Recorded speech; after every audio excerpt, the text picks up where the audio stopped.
ಪ್ರತಿ ಶಿವರಾತ್ರಿಯ ಆ ಸಾಯಂಕಾಲದ ಹೊತ್ತು ಆ ಪ್ರದೋಷ ಕಾಲದಲ್ಲಿ ನಂದಿ ರೂಢನಾಗಿ ಶಿವನು ಸರ್ವತ್ರ ಬಂದು ಧರ್ಮ ಸ್ಥಾಪನೆ ಮಾಡ್ತಾನೆ, ಧರ್ಮವನ್ನ ಪರೀಕ್ಷಿಸ್ತಾನೆ, ಯಾರ್ಯಾರು ಏನು ಮಾಡ್ತಿದ್ದಾರೆ ಅಂತ ಪುರಾಣಾದಿಗಳು ಹೇಳುತ್ತವೆ. ಇಡೀ ವರ್ಷದ ಯಾವ ವ್ರತವನ್ನೂ ಮಾಡದೆ ಹೋದ್ರು, ಯಾವ ಪೂಜೆಯನ್ನು ಯಾವ ಉಪವಾಸವನ್ನೂ ಮಾಡದೆ ಹೋದ್ರು ಅಂಥವರು ಈ ಒಂದು ದಿನ ಮಹಾಶಿವರಾತ್ರಿಯ ದಿನ ತಿಳಿದೋ ತಿಳಿಯದೆಯೋ ಯಾವುದೇ ವ್ರತವನ್ನ ಕಿಂಚಿದಪಿ ಮಾಡಿದ್ರೂ ಕೂಡ ಅದರಿಂದ ಮಹೋನ್ನತವಾದ ಫಲ ಉಂಟಾಗತ್ತೆ ಅಂತ. ಹಾಗಾಗಿ ಸರ್ವತ್ರ ಇರುವ ಪರಮಾತ್ಮನನ್ನ, ಆ ಪರಶಿವನನ್ನು ನಮ್ಮ ಅಂತರಂಗದಲ್ಲಿ ಕಾಣೋದಕ್ಕಾಗಿ ಬಹಿರಂಗದ ಪ್ರಸಕ್ತಿಗಳನ್ನು ಬಿಟ್ಟು ಅಂತರ್ಮುಖವಾಗ್ತೀವಿ. ಅದೇ ಮಹಾಶಿವರಾತ್ರಿಯ ಮುಖ್ಯವಾದ ಸಂದೇಶ. ಇವತ್ತಿನ ಒಂದು ಸೂರ್ಯೋದಯದಿಂದ ನಾಳೆಯ ಸೂರ್ಯೋದಯದವರೆಗೂ ನಿರಂತರವಾಗಿ ಪೂಜೆ ಮಾಡುವಂಥದ್ದಿದೆ. ಅದರಲ್ಲಿ ವಿಶೇಷವಾದದ್ದು ರಾತ್ರಿಯ 4 ಜಾವಗಳ ಪೂಜೆ.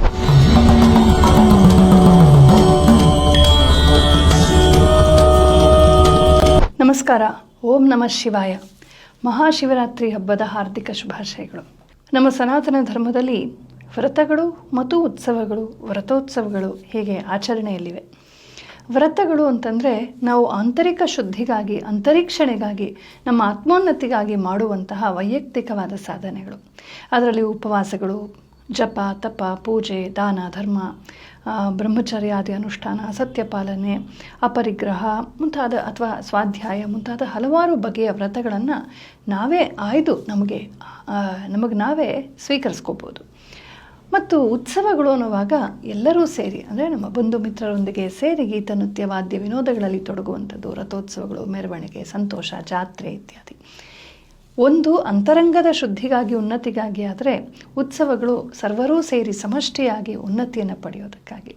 ಕೆಲವು ವ್ರತೋತ್ಸವಗಳು ಬೆಳಗ್ಗೆಲ್ಲ ವ್ರತ ಮಾಡಿ ಸಂಜೆಯೆಲ್ಲ ಉತ್ಸವಾಚರಣೆ ಮಾಡ್ತೀವಿ. ಹೀಗೆ ಹಲವಾರು ವ್ರತಗಳಿವೆ, ಉತ್ಸವಗಳಿವೆ. ಇವುಗಳ ಪೈಕಿ ಶಿವರಾತ್ರಿ ತುಂಬ ವಿಶಿಷ್ಟವಾದಂಥ ಒಂದು ವ್ರತ. ಇದನ್ನು ಮಹಾವ್ರತ ಅಂತಲೇ ಹೇಳ್ತಾರೆ. ಇಂಥ ಈ ಶಿವರಾತ್ರಿ ವ್ರತ ಪ್ರತಿ ವರ್ಷದ ಮಾಘ ಮಾಸದಲ್ಲಿ ಬರುವಂಥ ಒಂದು ವಿಶಿಷ್ಟವಾದಂಥ ವ್ರತ. ಮಾಘ ಕೃಷ್ಣ ತ್ರಯೋದಶಿ. ಪ್ರತಿ ತಿಂಗಳ ಕೃಷ್ಣ ತ್ರಯೋದಶಿ ಕೂಡ ಒಂದು ಶಿವರಾತ್ರಿಯ ಮಾಸ ಶಿವರಾತ್ರಿ ಅಂತ ಅದನ್ನು ಕರೀತಾರೆ. ಆ ಪ್ರತಿ ಶಿವರಾತ್ರಿಯ ಆ ಸಾಯಂಕಾಲದ ಹೊತ್ತು ಸೂರ್ಯಾಸ್ತದ ಸಮಯವನ್ನು ಪ್ರದೋಷ ಕಾಲ ಅಂತ ಹೇಳ್ತಾರೆ. ಆ ಪ್ರದೋಷ ಕಾಲದಲ್ಲಿ ನಂದಿ ರೂಢನಾಗಿ ಶಿವನು ಸರ್ವತ್ರ ಬಂದು ಧರ್ಮ ಸ್ಥಾಪನೆ ಮಾಡ್ತಾನೆ, ಧರ್ಮವನ್ನು ಪರೀಕ್ಷಿಸ್ತಾನೆ, ಯಾರ್ಯಾರು ಏನು ಮಾಡ್ತಿದ್ದಾರೆ ಅಂತ ಪುರಾಣಾದಿಗಳು ಹೇಳುತ್ತವೆ. ಆ ಎಲ್ಲ ಶಿವರಾತ್ರಿಗಳು ಪ್ರಶಸ್ತವೇ. ಅದರಲ್ಲಿ ಈ ಮಾಘ ಮಾಸದಲ್ಲಿ ಬರುವಂಥ ಶಿವರಾತ್ರಿ ತುಂಬ ತುಂಬ ವಿಶಿಷ್ಟವಾದದ್ದು. ಇಡೀ ವರ್ಷದ ಯಾವ ವ್ರತವನ್ನೂ ಮಾಡದೆ ಹೋದ್ರು, ಯಾವ ಪೂಜೆಯನ್ನು ಯಾವ ಉಪವಾಸವನ್ನೂ ಮಾಡದೆ ಹೋದ್ರು ಅಂಥವರು ಈ ಒಂದು ದಿನ ಮಹಾಶಿವರಾತ್ರಿಯ ದಿನ ತಿಳಿದೋ ತಿಳಿಯದೆಯೋ ಯಾವುದೇ ವ್ರತವನ್ನು ಕಿಂಚಿದಪಿ ಮಾಡಿದ್ರೂ ಕೂಡ ಅದರಿಂದ ಮಹೋನ್ನತವಾದ ಫಲ ಉಂಟಾಗತ್ತೆ ಅಂತ. ಸ್ವಲ್ಪಮಪ್ಯಸ್ಯ ಧರ್ಮಸ್ಯ ತ್ರಾಯತೆ ಮಹತೋ ಭಯಾತ್ ಅಂತ ಕೃಷ್ಣ ಹೇಳಿದ ಹಾಗೆ ಸ್ವಲ್ಪ ಮಾಡಿದ್ರೂ ಕೂಡ ಇದರಿಂದ ತುಂಬ ಫಲ ಸಿಕ್ಕತ್ತೆ. ಈ ದಿನದ ಪ್ರಾಶಸ್ತ್ಯ ಅಂಥದ್ದು ಅಂತ ಸಕಲ ಪುರಾಣಗಳು ಹೇಳುತ್ತವೆ. ಶಿವರಾತ್ರಿ ವ್ರತದ ಕುರಿತಾಗಿ ಶಿವಪರವಾದಂತಹ ಶಿವಪುರಾಣಗಳೆಲ್ಲ ಹೇಳುತ್ತವೆ. ಇದು ವ್ರತವಾದ್ರಿಂದ ವಿಶಿಷ್ಟವಾಗಿ ಇದನ್ನು ಉಪವಾಸವಾಗಿಯೇ ಮಾಡುವಂಥದ್ದು. ಉಪವಾಸ, ಉಪ ಅಂದರೆ ಹತ್ತಿರ, ಪರಮಾತ್ಮನಿಗೆ ಹತ್ತಿರವಾಗಿರುವಂಥದ್ದು. ನಮ್ಮನ್ನು ಪರಮಾತ್ಮನಿಂದ ವಿಮುಖಗೊಳಿಸೋದೇನು ನಮ್ಮ ಇಂದ್ರಿಯಗಳು, ನಮ್ಮ ಭೋಗ. ತಿನ್ನೋದಕ್ಕಾಗಿ ಅಲ್ಲಿ ಇಲ್ಲಿ ಹೋಗ್ತಿರ್ತೀವಿ. ಕಣ್ಣು, ಕಿವಿ, ಮೂಗು, ಬಾಯಿ, ಚರ್ಮಗಳ ಮೂಲಕ ನಮ್ಮ ಮನಸ್ಸು, ಬುದ್ಧಿಗಳು ಬಹಿರ್ಮುಖವಾಗಿ ಪರಮಾತ್ಮನಿಂದ ದೂರವಾಗುತ್ತವೆ. ಹಾಗಾಗಿ ಅದಕ್ಕೆ ಅವತ್ತು ಉಪವಾಸ ಮಾಡಬೇಕು ಅಂದರೆ, ಒಳಗಡೆ ಭಗವಂತನೊಂದಿಗೆ ವಾಸ ಮಾಡಬೇಕು ಅಂದರೆ ಈ ಭೋಗ ಪ್ರಸಕ್ತಿಗಳನ್ನು ಕಡಿಮೆ ಮಾಡುವಂಥದ್ದು. ಹಾಗಾಗಿ ಸಹಜವಾದ ಚಪಲಗಳನ್ನು, ನಿದ್ರೆ, ಆಹಾರ ಅಥವಾ ಸ್ತ್ರೀ ಸಂಘ ಇರ್ಬೋದು ಅಥವಾ ಪುರುಷ ಸಂಘ ಸ್ತ್ರೀಯರಿಗೆ, ಮತ್ತು ಯಾವುದೇ ಚಾಪಲ್ಯಗಳನ್ನು ಬಿಟ್ಟು ಆವತ್ತು ಶಾಂತವಾದ ಮನಸ್ಸಿನಿಂದ, ನೆಮ್ಮದಿಯಿಂದ, ಪ್ರೇಮದಿಂದ ಪರಮಾತ್ಮನ ಚಿಂತನೆಯಲ್ಲಿ ತೊಡಗುವಂಥದ್ದು. ಅಷ್ಟು ಸುಲಭ ಅಲ್ಲ, ಆದರೆ ಹಾಗೆ ಮಾಡೋದ್ರ ಮೂಲಕ ನಮ್ಮಲ್ಲಿ ಆ ಘರ್ಷಣೆ ಏನಿದೆ, ಫ್ರಿಕ್ಷನ್, ಅದರ ಮೂಲಕ ಅಪಾರವಾದ ಮನೋಬಲ ಉಂಟಾಗತ್ತೆ. ಶಿವರಾತ್ರಿ ವ್ರತ ಅಸಾಮಾನ್ಯವಾದಂಥ ವ್ರತ, ಅಸಾಮಾನ್ಯವಾದ ಸಂದೇಶವನ್ನು ತೋರಿಸ್ತಾ ಇದೆ. ಅಂದರೆ ನಾವು ಬರೀ ಬಹಿರ್ಮುಖದಲ್ಲೇ ಇದ್ದರೆ ಪರಮಾತ್ಮನನ್ನು ಕಂಡುಕೊಳ್ಳೋದಕ್ಕೆ ಸಾಧ್ಯವಿಲ್ಲ. ಹಾಗಾಗಿ ಭೋಗವನ್ನು ಬಿಟ್ಟು ಯೋಗವನ್ನು ಪಡಿಬೇಕು ಅನ್ನೋ ದೊಡ್ಡ ಸಂದೇಶವನ್ನು ನಮಗೆ ತೋರ್ತಾ ಇದೆ. ಯೋಗೀಶ್ವರನಾದ ಶಿವನೇ ನಮಗೆ ಆದರ್ಶ. ಅಂಥ ಶಿವ ಪರಮಾತ್ಮ ಅವನೇ ಸರ್ವವೂ ಆಗಿದ್ದಾನೆ. ಸೃಷ್ಟಿ ಸ್ಥಿತಿ ಲಯಕರ್ತ ಎಲ್ಲವೂ ಅವನೇ ಆಗಿದ್ದಾನೆ. ಒಬ್ಬನೇ ಪರಮಾತ್ಮ ಸೃಷ್ಟಿಕರ್ತನಾಗಿ ಬ್ರಹ್ಮನಾಗಿ, ಸ್ಥಿತಿಕಾರಕನಾಗಿ ವಿಷ್ಣುವಾಗಿ, ಲಯಕಾರಕನಾಗಿ ಶಿವನಾಗಿ ಮತ್ತು ಅವರ ಶಕ್ತಿ ಸ್ವರೂಪಿಣಿಯರಾಗಿ, ಅಷ್ಟದಿಕ್ಪಾಲಕರಾಗಿ, ಎಲ್ಲ ಪ್ರಜಾಪತಿ ಬ್ರಹ್ಮರಾಗಿ, ಎಲ್ಲ ಸಕಲ ಚರಾಚರವಾಗಿ ಅಭಿವ್ಯಕ್ತವಾಗುವಂಥದ್ದು. ಸರ್ವ ಜಗತ್ತು ಕೂಡ ಈಶಾವಾಸ್ಯಮಿದಂ ಸರ್ವಂ, ಎಲ್ಲವೂ ಪರಮಾತ್ಮನ ಒಂದು ಆವಾಸ ಸ್ಥಾನವಾಗಿದೆ. ಪರಮಾತ್ಮನೇ ಇದನ್ನೆಲ್ಲ ಸೃಜಿಸಿ ಅದರೊಳಗೆ ತಾನೇ ಸೇರಿಕೊಂಡಿದ್ದಾನೆ ಅಂತಲೇ ಪುರಾಣಗಳೆಲ್ಲ ಹೇಳುತ್ತವೆ. ಹಾಗಾಗಿ ಸರ್ವತ್ರ ಇರುವ ಪರಮಾತ್ಮನನ್ನು, ಆ ಪರಶಿವನನ್ನು ನಮ್ಮ ಅಂತರಂಗದಲ್ಲಿ ಕಾಣೋದಕ್ಕಾಗಿ ಬಹಿರಂಗದ ಪ್ರಸಕ್ತಿಗಳನ್ನು ಬಿಟ್ಟು ಅಂತರ್ಮುಖವಾಗ್ತೀವಿ. ಅದೇ ಮಹಾಶಿವರಾತ್ರಿಯ ಮುಖ್ಯವಾದ ಸಂದೇಶ. ಶಿವರಾತ್ರಿನ ಹೇಗೆ ಆಚರಿಸಬೇಕು ಅನ್ನೋ ಪ್ರಶ್ನೆ ಬಂದಾಗ ಇದೆಲ್ಲ ಪ್ರಾಂತೀಯ ಮತ್ತು ಕುಲ ಸಂಪ್ರದಾಯಗಳು. ನಮ್ಮ ಸನಾತನ ಧರ್ಮದಲ್ಲಿ ಒಂದೇ ಪುಸ್ತಕ ಹೇಳಿಬಿಟ್ಟು ಹೀಗೆ ಮಾಡಬೇಕು ಅಂತ ಉಸಿರುಗಟ್ಟಿಸುವಂಥ ಬಲವಂತ ಎಲ್ಲೂ ಇಲ್ಲ, ಆಗ್ರಹ ಇಲ್ಲ. ಇಲ್ಲಿ ಅವರವರ ಕುಲದಲ್ಲಿ, ಅವರವರ ಪ್ರದೇಶದಲ್ಲಿ, ಅವರವರ ಅನುಕೂಲಕ್ಕೆ ತಕ್ಕ ಹಾಗೆ ಅವರವರ ಗುರು ಪರಂಪರೆಗೆ ಅನುಗುಣವಾಗಿ ಅವರವರು ಉಪಾಸನೆ ಮಾಡ್ತಾರೆ. ಆದರೆ ಪ್ಯಾನ್ ಇಂಡಿಯಾ, ಇಡೀ ಭಾರತ ವರ್ಷದಲ್ಲಿ ಸನಾತನ ಸಂಸ್ಕೃತಿ ಎಲ್ಲೆಲ್ಲಿದೆಯೋ ಅಲ್ಲೆಲ್ಲ ಸಾಮಾನ್ಯವಾಗಿ ಕಾಣುವಂಥ ಕೆಲವು ಅಂಶಗಳು ಅಂತಂದರೆ, ಒಂದು ಉಪವಾಸ ಮತ್ತು ಇಂದ್ರಿಯ ನಿಗ್ರಹ. ಯಾವುದೇ ಬಗೆಯ ಭೋಗಗಳಲ್ಲಿ ಮದ್ಯ, ಮಾಂಸ ಅಥವಾ ಲೈಂಗಿಕವಾದ ಪ್ರಸಕ್ತಿಗಳಿಲ್ಲದೆ ಊಟ ತಿಂಡಿ, ಆಚೆ ತಿನ್ನುವಂಥದ್ದು, ಚಪಲಗಳು, ಕಿರ್ಚಾಟ, ಬೈಯಾಟ, ಮೋಜು ಇತ್ಯಾದಿ ಏನೂ ಇಲ್ಲದೆ ಅವತ್ತು ಗಂಭೀರವಾಗಿ, ಶಾಂತವಾಗಿ, ಅಂತರ್ಮುಖವಾಗಿ, ಪ್ರಸನ್ನವಾಗಿರುವಂಥ ಒಂದು ಪ್ರಯತ್ನವನ್ನು ಮಾಡಬೇಕು. ಎರಡನೇದಾಗಿ ವಿಶೇಷವಾಗಿ ಪರಮಾತ್ಮನಿಗೆ ಆರಾಧನೆಯನ್ನು ಮಾಡ್ತೀವಿ, ಉಪಾಸನೆಯನ್ನು ಮಾಡ್ತೀವಿ. ಭಕ್ತಿಪರವಾದ ಉಪಾಸನೆಗಳಲ್ಲಿ ಶಿವನಿಗೆ ವಿಶಿಷ್ಟವಾಗಿ ಹೇಳುವಂಥದ್ದೇ ಅಭಿಷೇಕವನ್ನು, ರುದ್ರಾಭಿಷೇಕವನ್ನು. ರುದ್ರಾದಿ ವೇದ ಮಂತ್ರಗಳನ್ನು ಹೇಳ್ಕೊಂಡು ಅಭಿಷೇಕ ಮಾಡ್ಬೋದು, ಅಥವಾ ನಮ್ಗೆ ಯಾವುದು ಗೊತ್ತೋ ಆ ಶ್ಲೋಕಗಳನ್ನು, ಶಿವ ಪರವಾದ ಸ್ತುತಿಗಳನ್ನು ಮಾಡ್ತಾ ಶಿವನಿಗೆ ಅಭಿಷೇಕ ಮಾಡ್ಬೋದು. ಮತ್ತು ಜಪವನ್ನು ಮಾಡಲಾಗತ್ತೆ. ಆ ಜಪಕ್ಕೆ ಪಂಚಾಕ್ಷರಿಯಾದಂಥ ನಮಃ ಶಿವಾಯ, ಅದಕ್ಕೆ ಓಂಕಾರ ಸೇರಿಸಿದಂಥ ಷಡಕ್ಷರಿ ಓಂ ನಮಃ ಶಿವಾಯ ಅಂತನ್ನುವ ಈ ಮಹಾಮಂತ್ರವನ್ನು ಪುರಾಣಗಳೇ, ವ್ಯಾಸರೇ ನಮಗೆಲ್ಲ ಉಪದೇಶಿಸಿದ್ದಾರೆ. ಇಂಥ ಮಹಾಮಂತ್ರಕ್ಕೆ ಯಾವ ಉಪದೇಶವೂ ಬೇಕಿಲ್ಲ. ಉಪದೇಶಾನುಸಾರ ತೆಗೆದುಕೋಬೋದು ಅಥವಾ ತಾನಾಗಿಯೇ ಭಕ್ತಿಯಿಂದ ಮಾಡೋದಕ್ಕೂ ಅವಕಾಶ, ಏಕೆಂದರೆ ವ್ಯಾಸರೇ ಉಪದೇಶಿಸಿದ್ದಾರೆ. ಅಂತಹ ಪಂಚಾಕ್ಷರಿ ಷಡಕ್ಷರಿ ಮಂತ್ರಗಳನ್ನು ಹೇಳ್ತಾ ಓಂ ನಮಃ ಶಿವಾಯ ಅಂತ ಹೇಳ್ತಾ ಶಿವನಿಗೆ ಬಿಲ್ವಾರ್ಚನೆ ಮಾಡುವಂಥದ್ದು ತುಂಬ ವಿಶಿಷ್ಟವಾಗಿದೆ. ಕನಿಷ್ಠ 108 ಬಿಲ್ವಾರ್ಚನೆ ಮಾಡಿ ಅಂತ ಹೇಳ್ತಾರೆ, ಅಥವಾ ಅದೂ ಆಗಲಿಲ್ವಾ ಕನಿಷ್ಠ 11 ಮಾಡಿ ಅಂತ ಹೇಳ್ತಾರೆ. ಬಿಲ್ವಾರ್ಚನೆ ಮಾಡ್ಬೋದು, ಭಸ್ಮಾರ್ಚನೆ ಮಾಡ್ಬೋದು, ಅಥವಾ ಕುಂಕುಮಾದಿ ಅರ್ಚನೆ ಕೂಡ ಮಾಡ್ಬೋದು. ಅಮ್ಮನವ್ರಿಗೆ ಮಾತ್ರ ಮಾಡಬೇಕು, ಪರಮಾತ್ಮನಿಗೆ ನಿಷಿದ್ಧ ಅಂತಲ್ಲ. ಶಿವಶಕ್ತಿಯಲ್ಲಿ ಯಾವ ಭೇದವೂ ಇಲ್ಲ. ಅವರವರ ಹಿರಿಯರು ಹೇಳಿದ ಹಾಗೆ ಮಾಡ್ಬೋದು. ಪುಷ್ಪಾರ್ಚನೆ ಮಾಡ್ಬೋದು ಮತ್ತು ಪಂಚಾಮೃತ ಅಭಿಷೇಕ ಮಾಡ್ಬೋದು. ಹಾಲು, ಮೊಸರು, ಜೇನು ಮತ್ತು ತುಪ್ಪ ಮತ್ತು ಸಕ್ಕರೆ ಇವುಗಳ ಪಂಚಾಮೃತದ ಅಭಿಷೇಕ ಮಾಡ್ಬೋದು. ಫಲೋದಕದಿಂದ ಅಭಿಷೇಕ ಮಾಡ್ಬೋದು, ಅಂದರೆ ಎಳ್ನೀರಿನಿಂದ ಅಭಿಷೇಕ ಮಾಡ್ಬೋದು. ಬೇರೆ ಬೇರೆ ಹಣ್ಣಿನ ರಸಗಳಿಂದ ಅಭಿಷೇಕ ಮಾಡ್ಬೋದು. ಹರಿದ್ರಾ ಜಲದಿಂದ, ಅರಿಶಿಣದ ನೀರಿಂದ ಅಭಿಷೇಕ ಮಾಡ್ಬೋದು. ಕುಂಕುಮ ಜಲದಿಂದ ಅಭಿಷೇಕ ಮಾಡ್ಬೋದು. ಗಂಧದ ಜಲದಿಂದ ಅಭಿಷೇಕ ಮಾಡ್ಬೋದು. ಶಾಲ್ಯಾನದ ಅಲಂಕಾರ ಮಾಡ್ಬೋದು. ಅನ್ನಾದಿಗಳ ಅಲಂಕಾರವನ್ನು ಬಹಳ ಮಾಡ್ತಾರೆ. ಬಗೆ ಬಗೆಯ ಅಲಂಕಾರಗಳನ್ನು ಪರಮಾತ್ಮನಿಗೆ ಮಾಡ್ತಾರೆ.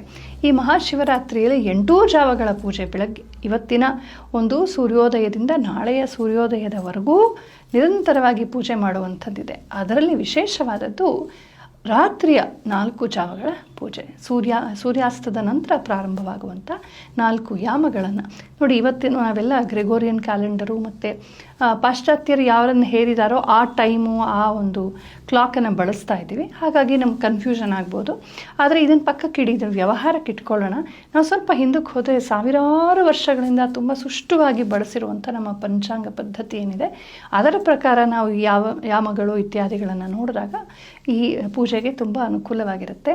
ಸಾಯಂಕಾಲದ ಕನಿಷ್ಠ 1 ಯಾಮವಾದರೂ ನಾವು ಪರಮಾತ್ಮನ ಪೂಜೆಯನ್ನು ಮಾಡಬೇಕು. ಸೂರ್ಯಾಸ್ತದ ನಂತರದಿಂದ ಪ್ರಾರಂಭಿಸಿ ಶಿವರಾತ್ರಿಯ ವಿಶೇಷವಾದಂಥ ಯಾವುದೋ ರೂಪದ ಉಪಾಸನೆಯನ್ನು ನಾವು ಮಾಡಬೇಕು ಅಂತ ಪುರಾಣಗಳು ಹೇಳುತ್ತವೆ. ಹೀಗೆ ಪರಮಾತ್ಮನ ಧ್ಯಾನಕ್ಕೆ ಸಂಬಂಧಪಟ್ಟ ಹಾಗೆ ಶಿವರಾತ್ರಿಯ ಮಹಾತ್ಮ್ಯವನ್ನು ಸಾರುವಂಥ ಹಲವಾರು ಕಥೆಗಳಿವೆ. ಅದರಲ್ಲಿ ಬೇಡರ ಕಣ್ಣಪ್ಪನ ಕಥೆ ತುಂಬ ಪ್ರಸಿದ್ಧ, ನಮಗೆಲ್ಲ ಗೊತ್ತಿದೆ. ಏನೂ ಅರಿಯದಂಥ ಒಬ್ಬ ಮುಗ್ಧ ಹಸಿವೆ ಇಂದ ಆ ಶಿವನ ಬಳಿಗೆ ಬರ್ತಾನೆ. ಹಾಗೆ ಶಿವನನ್ನು ನೋಡ್ತಾನೆ. ಆ ಶಿವನನ್ನು ಒಂದು ಜೇಡ ಮತ್ತು ಒಂದು ಆನೆ ಮತ್ತು ಒಂದು ಸರ್ಪ ಆ ಶಿವನಿಗೆ ತಮ್ಮ ರೀತಿಯಲ್ಲಿ ಪೂಜೆ ಮಾಡ್ತಾ ಇರುತ್ತವೆ. ತಾನು ಕೂಡ ಮುಗ್ಧ ಭಾವದಿಂದ ಪೂಜೆ ಮಾಡ್ತಾನೆ. ಶಿವ ಇವನನ್ನು ಪರೀಕ್ಷಿಸೋದಕ್ಕಾಗಿ ಒಂದು ಕಣ್ಣು ಹೋದಂತೆ ನಟಿಸ್ತಾನೆ, ಇನ್ನೊಂದು ಕಣ್ಣನ್ನು ಹೋದಂಗೆ ನಟಿಸ್ತಾನೆ, ತನ್ನ ಕಣ್ಣುಗಳನ್ನೇ ಪರಮಾತ್ಮನಿಗೆ ಅರ್ಪಿಸ್ತಾನೆ ಅನ್ನುವ ಬೇಡರ ಕಣ್ಣಪ್ಪನ ಕಥೆ ನಮಗೆ ಗೊತ್ತಿದೆ. ಶ್ರದ್ಧೆ, ಪ್ರೀತಿ, ಆ ಆಸ್ತಿಕ್ಯ ಏನಿದೆ ಅದು ತುಂಬ ವಿಶಿಷ್ಟವಾದದ್ದು. ಶುದ್ಧವಾದಂಥ ನಿಷ್ಕಪಟ ಮನಸ್ಸಿಗೆ ಮಾತ್ರವೇ ಅಂಥ ಭಕ್ತಿ ಬರೋದಕ್ಕೆ ಸಾಧ್ಯ. ಅಂಥ ಭಕ್ತಿ ಇದ್ದಲ್ಲಿ ನಮಗೆ ಪಾಂಡಿತ್ಯವಿರಲಿ ಇಲ್ಲದಿರಲಿ, ಐಶ್ವರ್ಯವಿರಲಿ ಇಲ್ಲದಿರಲಿ, ಏನೇ ಇರಲಿ ಇಲ್ಲದಿರಲಿ, ಶ್ರದ್ಧಾವಾನ್ ಲಭತೆ ಜ್ಞಾನಂ ಅಂತ ಹೇಳಿದ ಹಾಗೆ ಪರಮಾತ್ಮ ಹೊಲಿತಾನೆ ಅನ್ನುವ ದೊಡ್ಡ ಕಥೆ. ಅದು ತುಂಬ ದೊಡ್ಡ ಸಂದೇಶ ಅಲ್ಲಿದೆ. ಹಾಗೆ ಮತ್ತೊಂದು ಕಥೆ ಇದೆ, ಶಿವರಾತ್ರಿ ದಿನದ ಮಾಹಾತ್ಮ್ಯವನ್ನು ಸಾರುವಂಥದ್ದು. ಒಬ್ಬ ಬೇಡ ಅವತ್ತು ಅವನನ್ನು ಪರಮಾತ್ಮ ಪರೀಕ್ಷೆ ಮಾಡ್ತಾನೆ. ಒಂದೇ ಒಂದು ಪ್ರಾಣಿಯೂ ಸಿಕ್ಕೋದಿಲ್ಲ. ಅವನು ಬೇಟೆಗೆ ಹೊರಟಾಗ ಏನಪ್ಪ ತಿನ್ನೋದು, ಮಕ್ಕಳಿಗೆ ಹೆಂಡತಿಗೆ ಏನು ಕೊಡೋದು, ಏನು ಮಾಡೋದು ಅಂತ ಬೆಳಗಿಂದ ಅಲ್ದ ಮಧ್ಯಾಹ್ನವಾಯಿತು, ಸಾಯಂಕಾಲವಾಯಿತು. ಸಾಯಂಕಾಲ ಪ್ರದೋಷ ಕಾಲದ ಹೊತ್ತಿಗೆ ತುಂಬ ದೂರ ಹೋಗ್ಬಿಟ್ಟಿದ್ದ. ವಾಪಸ್ ಬರೋಣ ಅಂತಂದರೆ ಒಂದು ಹುಲಿ ಬಂದ್ಬಿಡುತ್ತೆ. ಅಯ್ಯೋ ಹುಲಿ ಬಂತಲ್ಲ ಅಂತ ಮರ ಹತ್ತಾನೆ. ಎಷ್ಟೊತ್ತಾದರೂ ಹುಲಿ ಅಲ್ಲೇ ಕೂತಿರುತ್ತೆ. ಕೆಳಗಿಳಿದ್ರೆ ಹುಲಿಯ ಕಾಟ, ಭಯ ಆಗತ್ತೆ. ರಾತ್ರಿ ಆಗ್ತಾ ಬಂತು, ಕತ್ತಲೆ ಇರ್ತು. ಆದರೆ ಕತ್ತಲಲ್ಲಿ ಎಲ್ಲಿ ತೂಕಡಿಸ್ಬಿಡ್ತೀನೋ ಅಂತ ಹೇಳಿ ನಾನು ಎಚ್ಚರವಾಗಿರಬೇಕು ಅಂತ ಆ ಮರದ ಎಲೆಗಳನ್ನು ಕಿತ್ತು ಕೆಳಗೆ ಹಾಕ್ತಾ ಇದ್ದಂತೆ. ಅವನಿಗೆ ಗೊತ್ತಿಲ್ಲದಂತೆ ಅವನು ಹತ್ತಿದಂಥ ಮರ ಬಿಲ್ವದ ವೃಕ್ಷವಾಗಿತ್ತು. ಕೆಳಗಡೆ ಶಿವನ ಲಿಂಗವಿತ್ತು. ಅಲ್ಲಿ ಅವನು ಹಾಕ್ತಾ ಇರುವಂಥ ಆ ಎಲೆಗಳು ಬಿಲ್ವ ಪತ್ರಗಳಾಗಿದ್ವು. ತುಂಬ ಭಯದಿಂದ, ಪ್ರಾಣಭೀತಿಯಿಂದ ತನ್ನ ಇಷ್ಟದೇವ ಶಿವನನ್ನು ನೆನೆಸ್ಕೊಂಡು ಶಿವ ಶಿವ ಶಿವ ಅಂತ ಜಪ ಮಾಡ್ತಾ ಅದನ್ನು ಹಾಕ್ತಾ ಇದ್ದಂತೆ. ಅಷ್ಟೊತ್ತಿಗೆ ಬೆಳಗಾಯಿತು, ಹುಲಿ ಹೊಟ್ಟೋಯ್ತು. ಅವನು ಕೆಳಗೆ ಬಂತಾನೆ. ಅಷ್ಟೊತ್ತಿಗೆ ಪರಮಾತ್ಮ ಪ್ರತ್ಯಕ್ಷವಾಗ್ತಾನಂತೆ. ಅಯ್ಯೋ, ನಾನು ಯಾವ ಸಾಧನೆ ಮಾಡಿಲ್ಲ, ನನಗೆ ಹೇಗೆ ಪ್ರತ್ಯಕ್ಷವಾದೆ ಅಂದರೆ, ನೀನು ಮಹಾಶಿವರಾತ್ರಿಯ ದಿನ ಗೊತ್ತಿದ್ದೋ ಗೊತ್ತಿಲ್ಲದೆಯೋ ಇಡೀ ದಿನ ಉಪವಾಸ ಮಾಡಿದ್ದೀ, ಇಡೀ ರಾತ್ರಿ ಜಾಗರಣೆ ಮಾಡಿದ್ದೀಯಾ, ಇಡೀ ರಾತ್ರಿ ಬಿಲ್ವಾರ್ಚನೆ ಮಾಡಿದೆಯಾ, ಶಿವ ಶಿವ ಅಂತ ಒಮ್ಮನದಿಂದ ನನ್ನನ್ನು ಸ್ಮರಣೆ ಮಾಡಿದ್ಯಾ, ಅದಕ್ಕಾಗಿ ಈ ಅನುಗ್ರಹ ಅಂತ ಪರಮಾತ್ಮ ಹೇಳ್ದ ಅಂತ ಕಥೆ ಬರುತ್ತೆ. ಹೀಗೆ ಹಲವಾರು ಸುಂದರವಾದ ಪೌರಾಣಿಕ ಜಾನಪದ ಕಥೆಗಳು ಶಿವರಾತ್ರಿಯ ಮಾಹಾತ್ಮ್ಯವನ್ನು ಸಾರುತ್ತವೆ. ನಾವು ಕೂಡ ಯಥಾಶಕ್ತಿ ಯಥಾಪ್ರೀತಿ ವ್ರತಗಳನ್ನು ಮಾಡೋಣ. ಇದು ಬರೀ ವಯಸ್ಸಾದವರು ಮಾಡುವಂಥದ್ದಲ್ಲ, ಗೃಹಸ್ಥರು ಮಾಡುವಂಥದ್ದಲ್ಲ, ನಮ್ಮ ಮಕ್ಕಳು ಮಾಡಬೇಕು. ಚಿಕ್ಕ ವಯಸ್ಸಿನಿಂದ ಕನಿಷ್ಠ ಒಂದು ಕೌಮಾರ್ಯವನ್ನು ದಾಟಿದಂಥ ಮಕ್ಕಳಿಗೆ ಸ್ವಲ್ಪ ಸಂಪೂರ್ಣ ಉಪವಾಸ ಆಗದೆ ಹೋದರೂ ನೋಡಿ, ಉಪವಾಸದಲ್ಲಿ ನಾನಾ ಬಗೆಯ ಉಪವಾಸಗಳಿವೆ. ನಿರ್ಜಲವಾದ ಉಪವಾಸ, ನೀರು ಕುಡಿದೇ ಮಾಡೋದು, ಅಥವಾ ನೀರನ್ನು ಮಾತ್ರ ಕುಡಿದು ಮಾಡುವ ಸಜಲ ಉಪವಾಸ, ಅಥವಾ ಕೇವಲ ರಸಾದಿಗಳನ್ನು ಹಣ್ಣಿನ ರಸ, ಎಳ್ನೀರು, ನೀರು, ಹಾಲು ಕುಡ್ಕೊಂಡು ಮಾಡುವಂಥ ಉಪವಾಸ ಇದೆ, ಅಥವಾ ಹಾಲು ಹಣ್ಣು ತಿನ್ನುವಂಥ ಉಪವಾಸ ಇದೆ, ಅಥವಾ ಚಿಕ್ಕ ಆಹಾರಗಳು ಅವಲಕ್ಕಿನೋ ಏನೋ ತಿನ್ಕೊಳ್ಳೋವಂಥದ್ದಿದೆ, ಅಥವಾ ಇಡೀ ದಿನ ಉಪವಾಸವಿದ್ದು ನಗ್ತಾ ಅಂತ ರಾತ್ರಿ ಚಂದ್ರ ದರ್ಶನವಾದ ಮೇಲೆ ಒಂದು ಸ್ವಲ್ಪ ಏನಾದರೂ ತಿನ್ನುವಂಥದ್ದಿದೆ, ಅಥವಾ ಒಂದು ಹೊತ್ತು ಮಾತ್ರ ಊಟ ಮಾಡುವಂಥದ್ದು, ಹೀಗೂ ಉಂಟು. ಆದರೆ ಶಿವರಾತ್ರಿಯ ದಿನ ಮುಖ್ಯವಾದ ಆಹಾರ ಏನಿದೆ, ಫುಲ್ ಮೀಲ್, ಅದು ಮಾತ್ರ ಸ್ವೀಕರಿಸಬಾರ್ದು. ಏನೋ ಒಂದು ತಿಂಡಿ ತಿಂದ್ಕೊಂಡು ಇರಬೇಕು. ಮಕ್ಕಳಿಗೆ ಅಭ್ಯಾಸ ಮಾಡಿ, ಪರಮಾತ್ಮನಿಗಾಗಿ, ಆತ್ಮ ಸಂಯಮಕ್ಕಾಗಿ, ಮನಸ್ಸಂಯಮಕ್ಕಾಗಿ, ನಮ್ಮನ್ನು ನಾವು ಸ್ವಾಮ್ಯ ಪಡ್ಕೊಳ್ಳೋದಕ್ಕಾಗಿ ಇಂಥ ವ್ರತಗಳನ್ನು ಮಾಡಬೇಕಾಗತ್ತೆ. ಹಾಗಾಗಿ ಮಕ್ಕಳ ಕೈಲೂ ಈ ವ್ರತಗಳನ್ನು ಮಾಡಿಸಿ ನಾವು ಮಾಡೋಣ. ಮನೆ ಮಂದಿ ಎಲ್ಲ ಸೇರಿಕೊಂಡು ಪರಮಾತ್ಮನ ಓಂ ನಮಃ ಶಿವಾಯ ಮಂತ್ರ ಹೇಳ್ತಾ, ಬಿಲ್ವಾರ್ಚನೆ ಮಾಡ್ತಾ, ಶಿವನಾಮ ಜಪ ಮಾಡ್ತಾ, ಸಂಕೀರ್ತನೆ ಮಾಡ್ತಾ, ದೇಗುಲಗಳಲ್ಲಿ ಯಕ್ಷಗಾನ, ಹರಿಕತೆ, ಗೀತ ನೃತ್ಯಗಳು ನಡೆಯುತ್ತವೆ. ಅಥವಾ ನೀವೇ ನಿಮ್ಮ ಮನೆಯ ಸುತ್ತು ಜನರನ್ನು ಸೇರಿಸ್ಕೊಂಡು ಬಂಧು ಮಿತ್ರರೊಂದಿಗೆ ಕಲಾಪಗಳ ತೊಡಗಿ ರಾತ್ರಿಯೆಲ್ಲ ಶಿವ ದೇವಸ್ಥಾನಗಳ ದರ್ಶನ ಮಾಡಿ, ಒಟ್ಟಿನಲ್ಲಿ ಎಷ್ಟೊತ್ತು ಸಾಧ್ಯವೋ, ಎಷ್ಟು ಜಾವಗಳು ಸಾಧ್ಯವೋ ಅಷ್ಟು ಜಾವಗಳು ಉಪವಾಸ ಮತ್ತು ಜಾಗರಣೆ ಮತ್ತು ಶಿವನ ಧ್ಯಾನ ಮಾಡೋ ಪ್ರಯತ್ನ ಪಡಿ. ಏನೋ ಶಿವರಾತ್ರಿ ಜಾಗರಣೆ ಮಾಡಬೇಕು ಅಂತ ರಾತ್ರಿ ಎಲ್ಲ ಹೋಟೆಲ್ ತಿರ್ಕೊಂಡು ಅಲ್ಲೆಲ್ಲೋ ಸ್ನಾನ ಮಾಡದೆ ಮಾಡಿರೋ ಕೊಳಕು ಆಹಾರ ತಿಂದು ದಯವಿಟ್ಟು ಶಿವರಾತ್ರಿಯ ಪ್ರಶಸ್ತ ದಿನವನ್ನು ಹಾಳು ಮಾಡ್ಕೋಬೇಡಿ. ಇದನ್ನು ಕ್ರಮವರಿತು ಮಾಡೋಣ. ಶಿವನು ಎಲ್ಲರಿಗೂ ಶುಭವನ್ನುಂಟು ಮಾಡಲಿ, ನಮ್ಮ ಅಂತರಂಗದಲ್ಲೂ ಕೂಡ ಜ್ಞಾನವನ್ನು ಪ್ರೇರೇಪಿಸಲಿ. ಓಂ ನಮಃ ಶಿವಾಯ.